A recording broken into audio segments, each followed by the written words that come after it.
Ikaze kuri Rafiki podcast, ndizera ko mukomeje kugira ibihe byiza kandi ko umugoroba ukomeje kubagendekera neza cyane. Podcast yacu muri aka kanya tutaragera ku mirongo y'urugamba, reka duhere kuri Zelensky kuko ndabona agiye kugirana ibibazo bikomeye cyane na Donald Trump.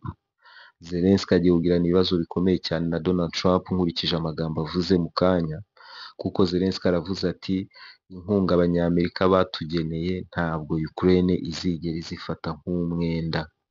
Iki ni ikintu gikomeye cyane kuko mu nkuru zari zirimo kuvugwa hirya no hino, twanabiganiriyeho na kumanywa, abantu bari bategereje yuko Ukraine isinya amasezerano y'imitungo kamere hagati yayo na Leta Zunze Ubumwe za Amerika. Murabizi ko aya masezerano abanyamerika bari bazi ko byarangiye bamaze kubyumvikanaho n'abanya-Ukraine. Donald Trump amaze kubivuga inshuro nyinshi, bamwe mu bayobozi ba Leta Zunze Ubumwe za Amerika bahora babisubiramo, ari n'abanya-Ukraine ubwabo bagiye bemeza ko deal ku bijyanye n'amabuye y'agaciro, gaze na peteroli bamaze kumvikana n'abanyamerika. Ni ibintu baganiriyeho mu biganiro bagiranye n'abanyamerika ku munsi wa mbere bahurira muri Arabia Saudite. Muribuka ko inama ya mbere y'abanyamerika n'abanya-Ukraine, ikibazo cya mbere yagombaga kwigaho ni ikibazo kijyanye n'iyi kontra y'imitungo kamere ya Ukraine. Icyo gihe rero barumvikanye.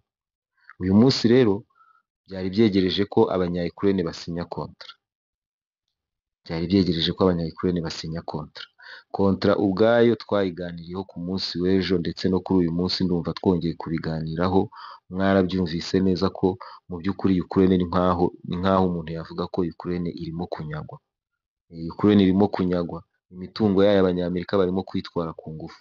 Donald Trump akavuga yuko abanya-Ukraine bagomba kwishyura bahereye ku byo batangiye kuhashora muri 2022.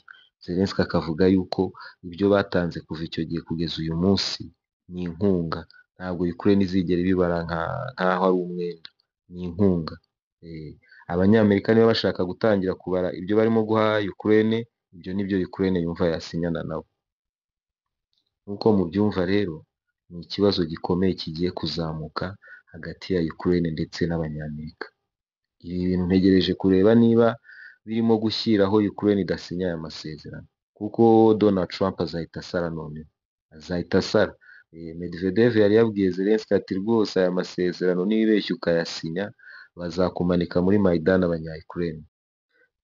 Zelensky akaba yavuze andi magambo arimo kugaragaza yuko Ukraine yiteguye kurwana, kuko Zelensky yavuze ati mu cyumweru kimwe ndahuza inama y'ibihugu bikeya byiteguye kohereza ingabo ahangaha muri Ukraine, byiteguye gufasha Ukraine 100%.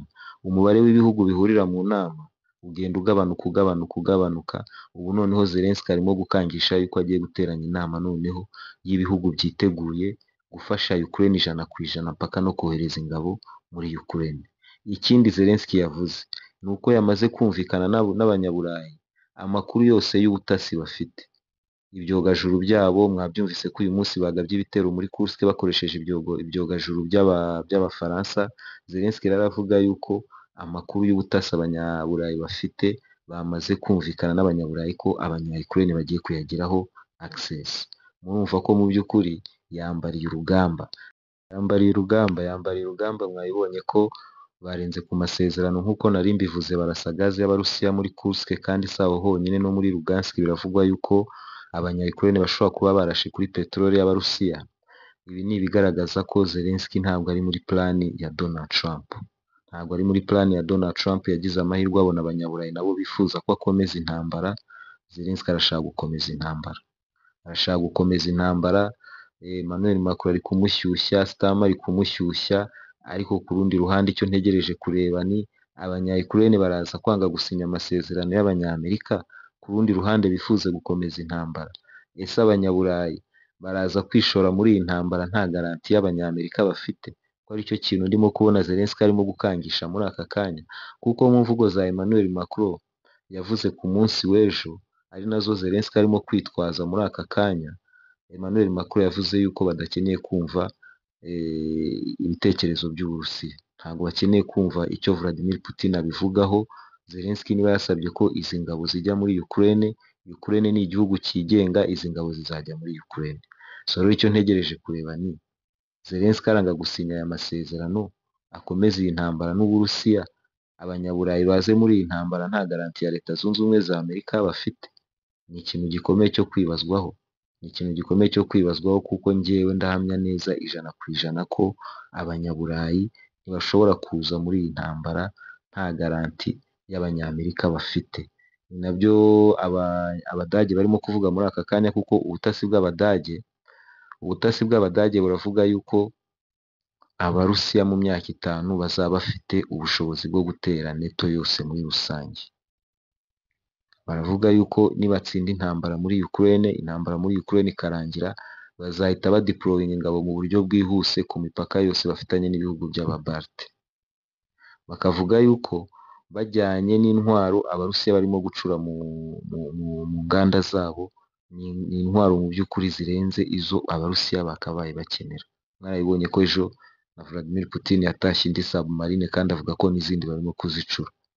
Izi ni intwaro rero zirimo gutera ubwoba abanyaburayi ku rwego rukomeye cyane.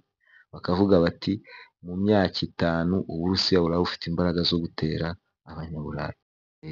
Ku rundi ruhande bajya kwisesengura bakavuga bati igisirikare cyacu, ubwo bavuga igisirikare cy'abanyaburayi, bakavuga yuko kiri inyuma y'icy'Uburusiya imyaka 10. Ariko abanyaburayi narababwiye, iyo bivugiye imyaka 10, amateleviziyo yabo na ba bajenerali b'abasesenguzi babo bakaza bavuga bati turi inyuma y'Uburusiya imyaka 10, mujye mwumva ko bari inyuma y'Uburusiya imyaka nka 50. So ni ibintu bita binumvikanisha ko uyu munsi ntabwo bashobora kujya mu ntambara n'Uburusiya batari kumwe na Leta Zunze Ubumwe za Amerika. Ni ikintu kidashoboka. Ni nacyo kintu gituma Zelensky ategetswe gusinya aya masezerano abanyamerika barimo kumushyira imbere. Uko yaba aremereye kose, niba ashaka gukomeza intambara aragurisha igihugu.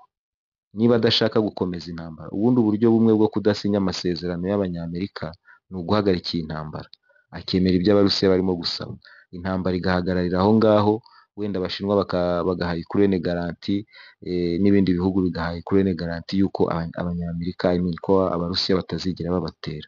Naho igihe cyose Zelensky ashaka gukomeza intambara, araza gusinya ibipapuro cyangwa se amasezerano abanyamerika barimo kumuha, kuko ni abanyaburayi ntacyo bari cyo batari kumwe na Leta Zunze Ubumwe za Amerika. Hanyuma dukomereze nanone kuri Secretary General wa UN Antonio Guterres, yavuze ati ibyo Vladimir Putin yavuze by'uko Nations Unies cyangwa se UN yayobora Ukraine rwose tubiteye utwatsi. UN yemera ubutegetsi bw'abanya-Ukraine, ubutegetsi bw'abanya-Ukraine buremewe kuko muri Ukraine hari mashoro, kandi itegeko nshinga ry'abanya-Ukraine ntabwo ryemera ko bagira amatora igihe cyose baba bafite mashoro cyangwa se bari mu bihe by'intambara. Ati rero ubutegetsi bwa Ukraine buremewe. Muribuka ko Vladimir Putin yari yatanze igitekerezo cy'uko Ukraine hajyaho inzibacyuho iyobowe n'ibihugu by'amahanga cyangwa se bigacishwa muri UN. Ni n'igitekerezo yatanze, ntabwo byari ihame. Nawe yabivuze ati iki ni igitekerezo ntanze, ntabwo ari bwo buryo bumwe bwo gukemura ikibazo. Atari ko Ukraine iyobowe n'abantu batemewe, abarimo kwihagararira mu biganiro barimo gushyirwaho n'abantu batemewe, ubwo ni ukuvuga ko nabo batemewe. Ati uburyo bumwe bwo gukomeza gusohoka muri iki kibazo ni uko muri Ukraine hashyirwaho inzibacyuho, noneho ikayoborwa n'abanyamahanga cyangwa se UN, noneho muri Ukraine hagatorwa ubuyobozi bwaba bwemewe bwahagararira Ukraine mu biganiro, bwasinya ku masezerano. Atari ko abayobozi bahari muri Ukraine ni abayobozi badashobotse, n'abayobozi barangije igihe. Ibi bintu Vladimir Putin yabivuzeho anavuga yuko ikibazo cy'abanationaliste n'abanazi muri Ukraine kimaze kuba ikibazo gikomeye cyane. Ni abantu bamaze kugira imbaraga cyane mu butegetsi n'igisirikare bya Ukraine. Akavuga ko imbaraga byasabaga mu gihe cyashize ubwo abarusiya batangiraga kuvuga iki kibazo, uyu munsi bisabwa kuzikuba inshuro nyinshi cyane, kuko aba bantu bamaze kugira imbaraga nyinshi mu gisirikare cya Ukraine. So rero iki gitekerezo cya Vladimir Putin, Guterres na UN bagiteye utwatsi, ariko se ni igitekerezo cyaganiriweho n'abasaza. Vladimir Putin ni igitekerezo nababwiye ko byanze bikunze yakiganiriyeho na Donald Trump, nubwo Lavrov na Peskov babihakanye, ariko iki ni ikintu baganiriyeho kandi ni ikintu kizashoboka ko kugira ngo iyi ntambara irangire uburyo bumwe bwonyine bushoboka nuko Zelensky ava ku butegetsi. Nuko Zelensky ava ku butegetsi, iyi ntambara irangiye ihagarariye aho igeze uyu munsi, Zelensky yaba yarasinye amasezerano y'Abanyamerika yaba atarayasinye, ariko irangiye atakaje utu duce twose, ni ibintu bitazamugwa amahoro. Abantu atakaje muri Kursk ntabwo bazamugwa amahoro. Ubwo ni nako dukomereza mu mirongo y'urugamba. Mu mirongo y'urugamba mu gitondo nari nababwiye agace ka Gogorevka kamaze kwigarurirwa n'ingabo z'Uburusiya. Iri ni itangazo ryatanzwe na Minisiteri y'Ingabo z'Uburusiya, ni official. Aka gace Abarusiya bamaze kukigarurira. Hanyuma mu kanya muri uyu mugoroba Minisiteri y'Ingabo z'Uburusiya itangaje akandi gace kari ku bice bigana ku mupaka wa Ukraine n'Uburusiya, ibice bigana hano muri Sumi. Ni agace ko muri Sumi. Ni agace ko muri Sumi bita Veselovka. Veselovka kakaba kigaruriwe na Fearless yo mu ngabo z'Uburusiya. Ni agace kari hafi y'umupaka. Abarusiya bari kuvuga bati ni agace kahoze ku butaka bw'amateka bw'Uburusiya. Ni agace kagarutse mu rugo. Murabyibuka ko Abarusiya bavuze ko uduce twose tuba tugiye burundu. Akandi gace ingabo z'Uburusiya zigaruriye ni mu bice bigana muri za Kupiansk. Muri ibi bice Minisiteri y'Ingabo z'Uburusiya iratangaza yuko bamaze kwigarurira village ya Krasnoye Pervoye. Iyi village bamaze kuyigarurira, narayibabwiye ku munsi w'ejo bari barimo kuyirwaniramo. Udusozi cyangwa se uduce dufite ibice bimeze nk'imisozi biri ku ruhande rw'uruzi rwa Volcha, ni Volcha River, ni Oskol River. Oskol River iri mu majyaruguru ya Kupiansk. Iyi ni intambara nayo imaze igihe, intambara ya Kupiansk imaze igihe.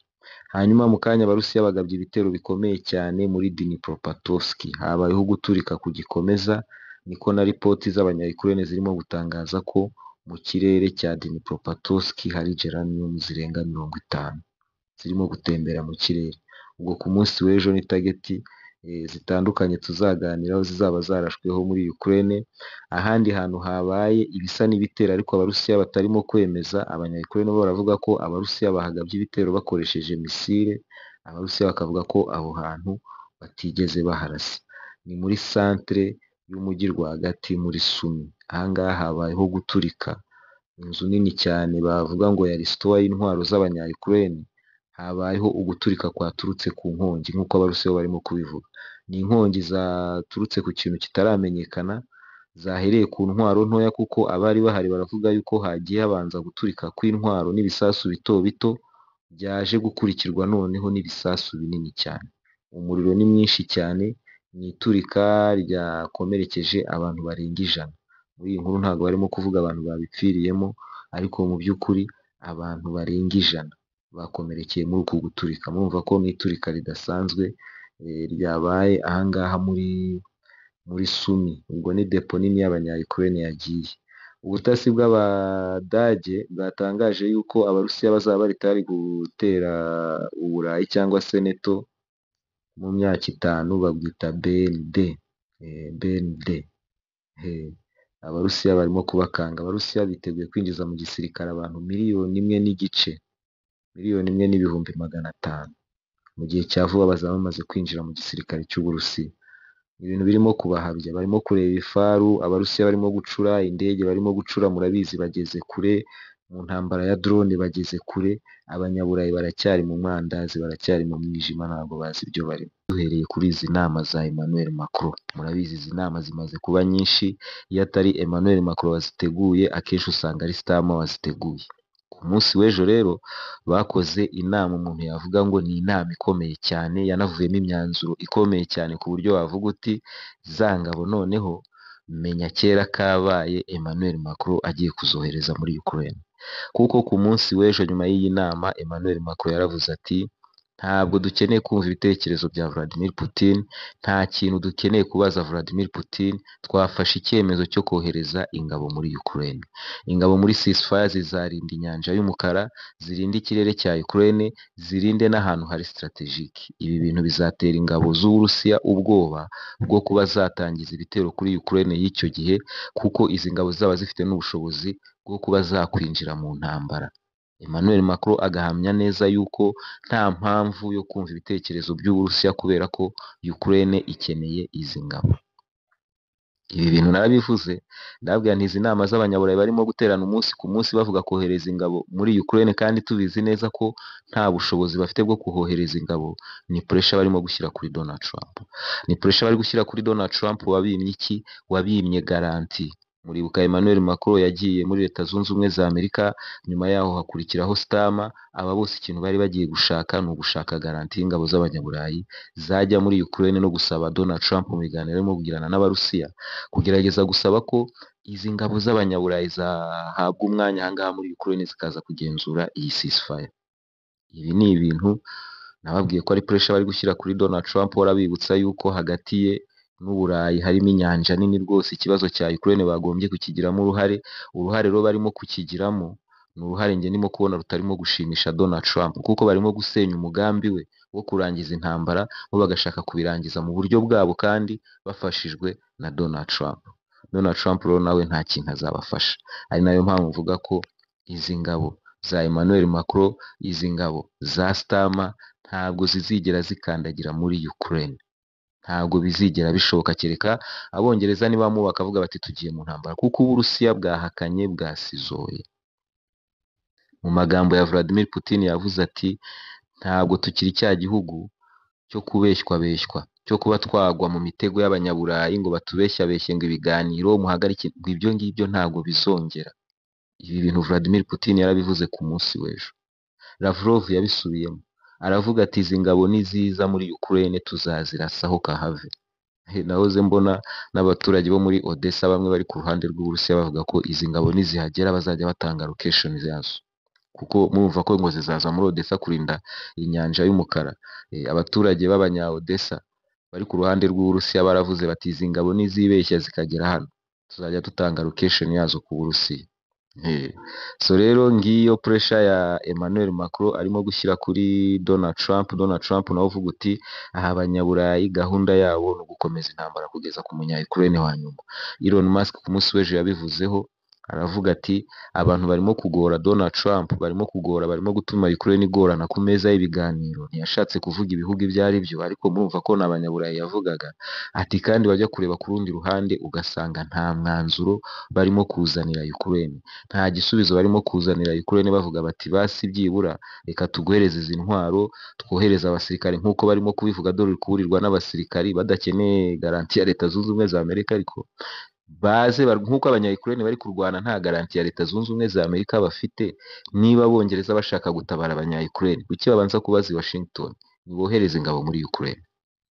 Emmanuel Macron niba yumva yabyimbye nk'uko arimo kwigaragaza nk'umuntu uhagarariye Uburayi w'igikatu, niyohereze ingabo atabanjije guhamagara i Washington. Kuki akoresha inama nyinshi ayoboye igihugu nk'Ubufaransa atwereka ko ari umuntu ukaze? Izo nama nyinshi ni iziki? Emmanuel Macron urakaze, fata ingabo zawe zohereze muri Ukraine, tuhite tumenya tuti Emmanuel Macron yarakaye, intambara yigiziye. Naho kuba mutaratinyuka kohereza ingabo muri Ukraine, intambara ntabwo murayigira iyanyu. Ntimukadukange rero, mukadukange. Abanyamerika iyo bagiye guhura n'Abarusiya ikibazo cya Ukraine bakiganira kuri page ya nyuma, bafite byinshi baganiraho, ku buryo iyi Ukraine ni akantu gatoya mu byo Abanyamerika baganira n'Uburusiya, kandi ni akantu Abanyamerika badashaka ko kangiza ibyo byinshi barimo kuganiraho. Ari nayo mpamvu abanyaburayi rwose bizakomeza kubagora imigambi yabo. Ku rundi ruhande rero, intambara iracyakomeje. Intambara abatekereza ko igiye kurangira rwose, intambara iracyakomeje, ahubwo igiye kugera ahantu igiye gukomera cyane. Igitekerezo cya Vladimir Putin ni ikihe? Vladimir Putin aravuga ati Zelensky yacyuye igihe, ni perezida utemewe n'amategeko. Ahantu hose turi guhurira, turi kujya kuganira, turi guhura na timu zatoranyijwe na Zelensky.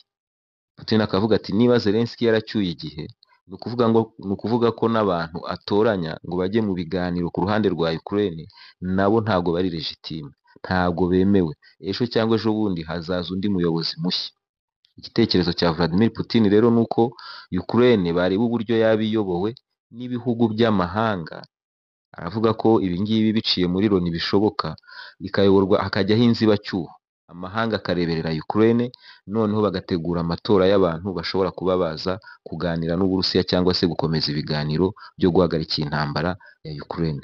Vladimir Putin aravuga ko uyu ni umwe mu myanzuro ishoboka, ariko ni ikintu abona ko cyafasha Ukraine, kuko aravuga ati ese murumva bizagenda bite n'aba banazi bayoboye Ukraine, aba nationaliste bayoboye Ukraine murimo gukomeza guha intwaro umunsi ku munsi, murumva bizagenda bite ejo hazaza? Uburusiya ntibushobora kugwa muri uwo. Iki ni ikintu nacyo abantu tutajya tuvugaho cyane, tukagaruka ku butaka ku biki tukumva ko bizaba birangiye. Hari ikibazo cy'aba nationaliste muri Ukraine. Bataliyani ya Azov Vladimir Putin yayigarutseho, avuga ko hari n'izindi. Aravuga ati hari n'izindi nka Azov. Aba bantu murimo guha intwaro murumva baturana n'ikihe gihugu? So aravuga yuko habaho inzibacyuho, hakabaho iyo clean up muri Ukraine, hagatorwa abayobozi bashyashya biteguye kuba baganira, biteguye kuba bajya mu biganiro ku ruhande rwa Ukraine. Tuzabireba twumve icyo bavuga, ariko ibyo numvisemo nuko Vladimir Putin ubwo arashaka kuvuga yuko Ukraine yabihawe nk'abanyamerika se, cyangwa sinzi. Rega Ukraine iri mu bibazo bikomeye, kuko nk'ahangaha Sijarto ni minisitiri w'ububanyi n'amahanga wa Hongria, n'ubundi yongeye gusubiramo amagambo yavuze ubushize, avuga yuko atazigera yemerera Ukraine, Hongria ntabwo izigera yemerera Ukraine kwinjira muri Union Européenne, Ukraine itaratanga uburenganzira busesuye ku baturage b'abanya Ukraine bafite inkomoko ya Hongria, kuko hari igice cya Hongria kiri ku gihugu cya Ukraine. Hari igice cya Hongria kiri ku gihugu cya Ukraine kandi gituwe n'abaturage b'abanyahongria. Abaturage rero bakomeza guhohoterwa n'ubutegetsi bwa Zelensky, ari nabyo Sijarto avuga yuko ibi bitarajya ku murongo, ntabwo Ukraine izigera yinjira muri Union Européenne. Zelensky rero arabivugaho iki? Zelensky aravuga ngo ntabwo ndi wa muntu uzicara ngo numvirize mu biganiro Putin arimo kuvuga narrative ziwe cyangwa se propaganda ziwe ngo ngewe nceceke gusa. Ati sinitaye kuri balls ziwe, sinzi balls yashakaga kuvuga, ubwo mwazimbwira muri comment. Hanyuma Zelensky akomeza avuga yuko intambara abarusiya babazanyeho muri Crimea no muri Donbass ari intambara bagomba kurwana kugeza babirukanye, kubera ko we ababona nka dinozoro, za dinozoro bya binyamaswa bya kera bitakiba ku isi, ngo ni dinozoro zishaka kubamira, niko ababona. Ati ngewe ntabwo mbica ku ruhande, abarusiya mbabona nka dinozoro zishaka kutumira. Tugomba kubarwanya rero, tugomba kubarwanya. Ni nayo mpamvu Vladimir Putin avuga ati ngomba kubarwanya nkabarandura n'imizi yanyu muri Ukraine tukamenya ko nta banazi cyangwa se abanationaliste bahari. Zelensky rero aravuga ati ni dinozoro zishaka kutumira. Aha mu nyanja y'umukara kandi minisitiri w'ububanyi n'amahanga wa Ukraine aravuga yuko ceasefire yashyizweho, cyangwa se ceasefire iri hafi kugerwaho mu nyanja y'umukara, nubwo mbona ko nayo iri kure nk'ukwezi. Iyi ceasefire iracyari kure nk'ukwezi. Minisitiri w'ububanyi n'amahanga wa Ukraine aravuga yuko iyi ceasefire itazaba irebana cyangwa se itazabireba amato y'intambara y'Abarusiya, amato ya gisirikare, amato y'intambara y'Abarusiya ntabwo azaba arebwa n'iyi ceasefire. Ni ukuvuga ngo ubwato bwa gisirikare bw'Abarusiya buzidegembya ngaha mu nyanja y'umukara, abanya Ukraine bazabugabaho ibitero. Ibyo bishatse kuvuga iki? Ko nabwo bwagaba ibitero abanya Ukraine nibabyemere, kuko Abarusiya nubwo buriya abanya Ukraine, reka nibashyireho intwaro, nibashyireho hano mu kiganiro, abanya Ukraine nubwo bavuga ngo bigije hirya amato y'Abarusiya, ngo bafite imbaraga mu nyanja y'umukara, ibi ni ibintu byarangiye kera. Ntabwo abanya Ukraine bagifite imbaraga nk'izo bari bafite intambara igitangira ngaha mu nyanja y'umukara. Twato twabo Abarusiya badufatiye imyanzuro. Iyo ntwaro murimo kubona iyo ngiyo nta kato gacara, irekura umuriro wa wundi ku buryo drone iyo bamenya ahantu iri ntabwo ishobora gucika iyi ntwaro. Namwe uko mubibona, ibyo byose bizengurutse ni imitutu, kandi noneho ibirekura umuriro mubi cyane. Iyi ni intwaro y'ubwirinzi bwa za drone zo mu mazi. Iyo ngiyo yatanze igisubizo ku ruhande rw'Abarusiya. So rero niba amato y'Abarusiya muzayarasaho, ubwo ni ukuvuga ngo nayo azarasa kuri Ukraine. Nicyo bishatse kuvuga. Tuzabireba. Usibye ko iyi ceasefire nk'uko nari mbibabwiye, iyi ceasefire iri kure cyane, iracyari kure cyane nk'ukwezi.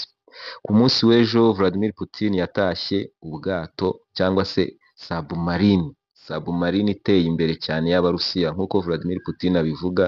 Aravuga yuko Uburusiya kugira ngo bubeho ari uko buba bufite intwaro zikomeye nk'izi submarine. Avuga ko kandi bazakomeza kubaka n'izindi. Ikindi yavuze yuko nuko iyi submarine niyo submarine ya mbere igiye kuba iri ekipe na Zircon, misile bita Zircon iteye imbere, izaba iri kuri submarine kandi nshyashya barimo kubaka. Amato mashya barimo kubaka ari izi marine cyangwa se araca munsi y'amazi cyangwa se agendera hejuru y'amazi. Vladimir Putin aravuga ko aya mato afite ikoranabuhanga rigezweho kandi ko bazakomeza kubiteza imbere kubera ko niyo aha amahirwe Abarusiya yo gukomeza kubona igihugu cyabo n'ubusugire bwacyo. Igihe cyose Abarusiya barabizi ko nibadatunga intwaro nk'izi ngizi igihugu cyabo abanzi babo baba bagikanira. Buriya bunini bw'Uburusiya n'imitungo yose bufite ntabwo Abanyaburayi bazasinzira, ntabwo Abanyamerika bazasinzira. Igihe cyose bazaca Uburusiya urwaho bakabona nta ntege bufite bazabwinjirira. Ibi rero Vladimir Putin avuga ko ari byo bizabarinda kuba hari igihugu cyabatinyuka no mu gihe kiri imbere Uburusiya bukazakomeza kuba ari Uburusiya n'ubusugire bwabwo. Ubu bwato bukaba bwatangiye akazi. Ikindi Vladimir Putin yavuze nuko biteguye kuganira na buri wese ufite gahunda yo gufasha Abanya-Ukraine n'Abarusiya gukemura iki kibazo biturutse mu mizi. Apana guhagarika intambara ngo nihagararire ahangaha mube muretse, oya, guhagarika ikibazo burundu biturutse mu mizi. Abarusiya biteguye gukorana na buri wese muri iyo nzira. Akavuga ko ndetse n'Abanyaburayi nabo Abarusiya biteguye kuganira nabo, usibye ko ku rundi ruhande avuga ko abona ko bamaze guhitamo gukomeza kurwana kugeza ku Munya-Ukraine wa nyuma cyangwa se gukoresha Abanya-Ukraine mu guca intege Uburusiya. Ati rero ibi ngibi ntabwo tuzigera tubemerera, tuzabarwanya. Aravuga ati Lugansk tumaze gufata 99%. Aravuga ati Kherson, Zaporizhia na Donetsk tumaze gufata 70%, kandi ingabo zacu zikomeje gukataza imbere cyane mu mirongo y'urugamba. Mvuga gukataza imbere cyane mu mirongo y'urugamba, muri ya nama nababwiraga y'Abafaransa n'Abanyaburayi bakusanyirizagamo inkunga za Ukraine cyangwa se bafatiragamo icyemezo cyo kohereza ingabo muri Ukraine, Zelensky yongeye kubatera ubwoba. Arababwira ati intambara Abarusiya bagiye kudutangizaho mu mezi 2 ari imbere ni intambara ikomeye cyane. Ati mu mezi 2 ari imbere Abarusiya bagiye gutangiza offensive muri Sumy, Kharkiv na Donetsk. Mu by'ukuri Zelensky arimo gutabaza ceasefire arayishaka. Aravuga ati twemeye ceasefire. Abanya-Ukraine bari kujya hariya bakavuga bati Abanyamerika bapropoje ceasefire ku mirongo yose y'urugamba. Ukraine iravuga yego. Abanyamerika bazana proposal ya ceasefire ku bikorwa remezo. Ukraine iravuga yego. Abanya-Ukraine bazaniwe proposal ya ceasefire mu nyanja y'umukara. Ukraine iravuga yego. Bati Uburusiya bwonyine nibwo burimo kurenzaho bukavuga buti yego ariko. Iyi ariko rero yo mu nyanja y'umukara n'Abanyamerika batangiye kubona ko iyi ceasefire itari buze koroha. Iyi ceasefire batangiye kwibona ko itari buze koroha. Ni mu gihe mu mirongo y'urugamba Abarusiya barimo kugenda bahura n'imirambo myinshi cyane y'Abanya-Colombia. Abanya-Colombia bari kwicwa cyane muri iyi ntambara ya Ukraine kubera ko Abanya-Ukraine ngo barimo kubohereza ahantu hashyushye, ahantu urugamba rukomeye cyane niho barimo kohereza Abanya-Colombia barimo gushirira muri iyi ntambara. Ikindi ngarutse ku magambo ya Vladimir Putin, hari akantu cy'ingenzi yavuzeho ku munsi w'ejo ari muri Arctic Forum. Vladimir Putin yavuze yuko umugambi wa Donald Trump wo kwigarurira Greenland atari umugambi w'uyu munsi. Yavuze ko hari na perezida wa Leta Zunze Ubumwe za Amerika witwaga Johnson nawe washatse kwigarurira Greenland na Iceland, bikaza kwangwa. Kongere y'Abanyamerika ntibitore, ariko mu by'ukuri iki gitekerezo kirasanzwe. Vladimir Putin ntabwo yigeze agaragaza ko arimo kukirwanya cyangwa se agishyigikiye. We yagaragaje ko bagomba gukorana n'Abanyamerika, bagomba guhura bakaganira n'Abanyamerika uburyo ibi ngibi byakorwa. Aba ngaba baganira ku bintu bikomeye birenze ibyo Abanya-Ukraine batekereza. Hanyuma Korea y'Amajyaruguru n'Uburusiya, murabizi Kim Jong Un ari gutegura urugendo rwo kuza ahangaha mu Burusiya.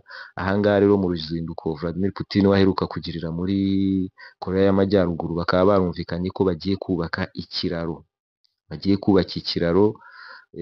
kigomba guhuza Korea y'Amajyaruguru ndetse n'Uburusiya. ubundi bahuzwaga n'amazi, agace gato kabahuza bashobora guhuriraho nta kiraro bafite kikambukiranya ku buryo hakoreshwa n'imodoka cyangwa se n'ibimodoka byikorera imizigo, ukaba umuhanda nyabagendwa uhuza ibihugu bibiri, ikintu cyazamura ubuhahirane. Iki kiraro rero amashusho ya satelite agaragaza ko gishobora kuba cyaratangiye no kubakwa, kikaba ari ikiraro kizaba gifite metero 850, kirekire, murumva ko kirajya kureshya na kilometero, ni ikiraro kizaba ari kirekire cyane. Ibyo rero bikaba bigaragaza ubufatanye bwa Koreya y'Amajyaruguru ndetse n'Uburusiya bukomeje gukataza